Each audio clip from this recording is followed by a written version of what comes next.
నమో శ్రీనివాసాయ నమః. నమో వెంకటేశాయ నమః. అందరికీ నమస్కారం అండి. ప్రతిరోజు రాశి ఫలితాలు తెలుసుకోవడానికి ఇంకా మన ఛానల్ సబ్స్క్రైబ్ చేసుకోకపోతే ప్లీజ్ సబ్స్క్రైబ్ చేసుకోండి. లైక్ చేసి మీ పూర్తి సపోర్ట్ మన శ్రీనివాస ఛానల్ కి ఇవ్వండి. ఈ వారం రాశి ఫలితాలలో గోచార్య రీత్యా వృషభ రాశి వారు ఎటువంటి శుభాశుభ ఫలితాలను పొందుతారో తెలుసుకోవడానికి ఈ మన వీడియోని ఎక్కడా స్కిప్ చేయకుండా చివరి వరకు చూడండి. ఈ రాశి వారు ఈ రోజున ఊహాత్మక ప్రపంచంలో ఎక్కువ సమయాన్ని గడుపుతారు. మీరు ఏదైనా ఆస్తిని కొనుగోలు చెయ్యాలంటే ఈ సమయం మీకు చాలా అనుకూలంగా ఉంటుంది. మీ వ్యాపారంలో ఆర్థికంగా మీ పోటీదారుల కంటే ఎక్కువ లాభాలను పొందుతారు. బంధుమిత్రులతో ఉన్న వివాదాలు పరిష్కారం అవుతాయి. దూర ప్రయాణాలు వాయిదా వేసుకోవడమే మంచిది. వైవాహిక జీవితంలో కొన్ని ఇబ్బందులు ఉంటాయి. కొన్ని సమస్యల్ని ఎదుర్కొనే అవకాశాలు ఉన్నాయి. మీకు మానసిక ఆందోళన లోపించడం కారణంగా కొన్ని అనారోగ్య సమస్యలు ఇబ్బంది పెడతాయి.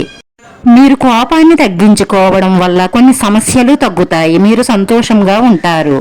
మీ స్నేహితుడి సహాయంతో మీ పెండింగ్లో ఉండిపోయిన పనులు కొన్ని పూర్తి చెయ్యవచ్చు. వారి నుంచి కొంత ప్రయోజనం పొందుతారు. ఈ రోజు మీ స్నేహితులతో సరదాగా గడుపుతారు. ఈ రాశిలో ఉన్న ఉద్యోగస్తులకు ఈ రోజు సానుకూలమైన ఫలితాలు లభిస్తాయి. మీకు శత్రువులుగా ఉండేవారు కూడా మీ మిత్రులుగా మారిపోవడంతో మీరు ఆశ్చర్యపోతారు. దీంతో మీరు చాలా సంతోషంగా ఉంటారు. కొన్ని ప్రభుత్వ పనులు అధికారుల సహాయంతో విజయం సాధిస్తారు. ఈ రోజు పనిని పూర్తి చేయడంలో రోజంతా చాలా బిజీగా ఉంటారు. ఈ కారణంగా మీ కుటుంబ సభ్యుల కోసం సమయాన్ని కేటాయించడం కష్టమే అవుతుంది. ఈ సాయంత్రం మీతో ఉన్న వారి కోసం కొంత డబ్బు ఖర్చు చేయవలసి ఉంటుంది. స్త్రీ కారణంగా మీ జాతకమే మారుతుంది.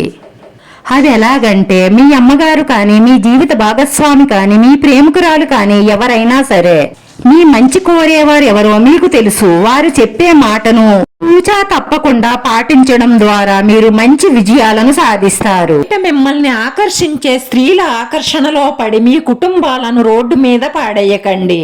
మిమ్మల్ని ఆకర్షిస్తున్నారు అంటే ఇంతకు ముందు వాళ్ళు ఎంత మందిని ఆకర్షించి ఉంటారో ఇక మీదట ఇంకెంత మందిని ఆకర్షిస్తారో ఒక్కసారి ఆలోచించండి. క్యారెక్టర్ అనేది మన ప్రాణం కంటే కూడా మిన్నగా కాపాడుకోవలసింది. అదే లేని వారి వెంటపడి మీ కుటుంబం పేరు ప్రతిష్టలు పాడు చెయ్యకండి. డబ్బు ఈ రోజు లేకపోతే రేపు సంపాదించుకునే అవకాశాలుంటాయి. కానీ క్యారెక్టర్ అనేది అలా కాదు. ఒక్కసారి పవిత్రతను కోల్పోతే మళ్ళీ ఈ జన్మలో తిరిగి రాదు. అందుకే ఎటువంటి ఆకర్షణలోనూ పడి తప్పులు చెయ్యకండి. తప్పు చేస్తే మీ ఫ్యూచర్ లో ఆ తప్పు ఏ రకంగా సిచ్చు పెడుతుందో మీకే తెలియదు. అందుకే యువతీ యువకులు ఎవ్వరూ కూడా చెడు వైపు ఆకర్షితులవ్వకండి. తెలివితేటలుగా లాజిక్ గా వ్యవహరించండి. మీరు అనుకున్న విజయాలను తప్పకుండా సాధిస్తారు. వృత్తి వ్యాపార రీత్యా కీలకమైన నిర్ణయాలు తీసుకుని లాభాలను అందుకుంటారు. ఈ రాశి వారికి కొత్త అవకాశాలు లభిస్తాయి. మీరు కోపంతో కఠినంగా మాట్లాడిన మాటలతో మీ కుటుంబ వాతావరణం అంతా చెడిపోయే అవకాశాలు ఉన్నాయి. కాబట్టి మీరు కోపం తగ్గించుకుని ప్రశాంతంగా ఆలోచించడం వల్ల మీ కుటుంబ వాతావరణం సంతోషకరంగా మారుతుంది. ఈ రోజు మీరు ఆదాయానికి మించి ఖర్చులు చేయవలసి ఉంటుంది.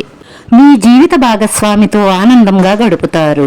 ఈ రాశి వారి అదృష్ట సంఖ్య 5. ఈ రాశి వారికి కలిసి వచ్చే రంగు కుంకుమ పువ్వు రంగు. పరిహారంలో ఒక పాత్ర తీసుకొని దానిలో 3 గుప్పెళ్ల రాళ్ల ఉప్పు వేసి దానిపై 4 గడ్డ ముక్కు కాయలు పెట్టి ఆ మట్టి పాత్ర తీసుకొని వెళ్లి నైరుతి మూల కాని ఈశాన్య మూల కాని పెట్టండి. నువ్వుల నూనెతో దీపారాధన చేసి అగరవత్తి ధూపం చూపించి చాలా భక్తి శ్రద్ధలతో పూజ పూర్తి చెయ్యండి. ఇలా పూజ చెయ్యడం వల్ల ఈ ఆగిపోతున్న పనులన్నీ ముందుకు సాగడమే కాకుండా మీ మనసులో ఉన్న మంచి సంకల్పాలన్నీ నెరవేరి అదృష్టం మీ వెన్నంటే ఉంటుంది. వీడియో నచ్చితే లైక్ చేయండి, షేర్ చేయండి. మీ లైక్ మాకు ఎంతో విలువైంది. మీరు లైక్ చేయడం వల్ల ఈ వీడియో కొంతమందికి చేరుతుంది. నా శ్రీనివాస ఛానల్ ఆదరించండి. అందరికీ ధన్యవాదాలండి. నమో వెంకటేశాయ నమః.